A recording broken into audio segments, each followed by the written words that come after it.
खरात प्रकरणामध्ये पहिल्या दिवसापासूनची माझी भूमिका ठाम आणि स्पष्टपणाची होती.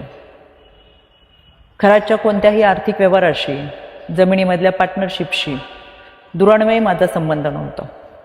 मी कधी कोणत्या महिलेला खरातकडे घेऊन गेले नाही, ना माझा आक्षेपार्ह फोटो व्हिडिओ होता.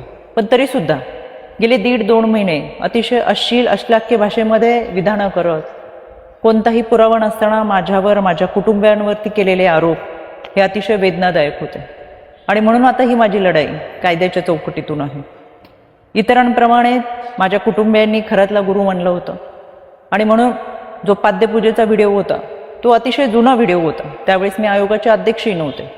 पण तरीसुद्धा खरात प्रकरणाचा तपास हा पारदर्शकपणे व्हावा यासाठी मी राज्य महिला आयोगाच्या अध्यक्षपदाचा आणि प्रदेशाध्यक्षपदाच्या अशा दोन्ही पदांचा राजीनामा दिला.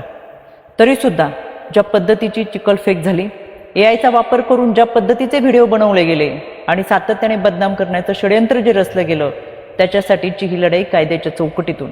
आणि म्हणून आशा मिरगे या बाईने डिबेट शोमध्ये अतिशय असभ्य भाषेमध्ये जी विधानं केली, ती विधानं ऐकून तर मला आश्चर्याचा धक्काच बसला.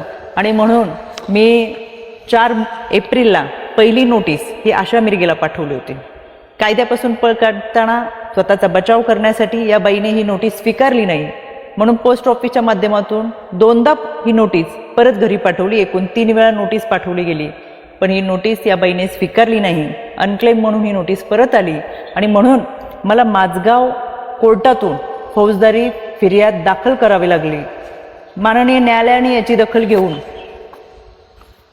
आशा मिरगेला 2 जुलै 2026 रोजी सकाळी 11 वाजता कोर्टात हजर राहण्याची ऑर्डर काढलेली आहे. त्यावेळेस मी देखील हजर असेलच, कारण की हा लढा आता स्त्रीत्वाच्या सन्मानाचा.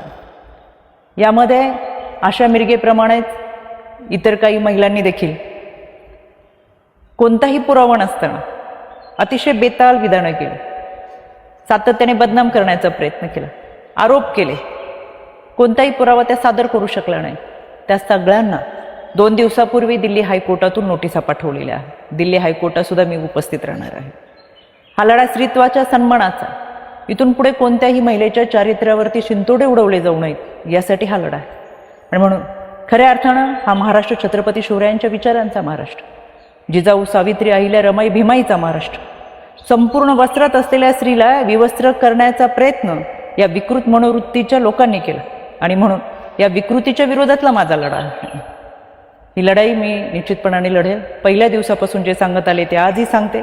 सत्य प्रखरतेने तुमच्या समोर आहे. कोणताही पुरावा नाही, कोणतंही दुष्कृत्य गैरकृत्य कधीही केलेलं नाही. इतरांप्रमाणे आम्ही हे आध्यात्मिक गुरु खरातला मानलं होतं, याच्या पलीकडे आमची कोणतीही भूमिका नव्हती. आणि म्हणून हा लढा मी कायद्याच्या चौकटीतून लढते. 2 जुलै सकाळी 11 वाजता आशा मिरगे हजीर हो. मी स्वतः माझगाव कोर्टात असेल.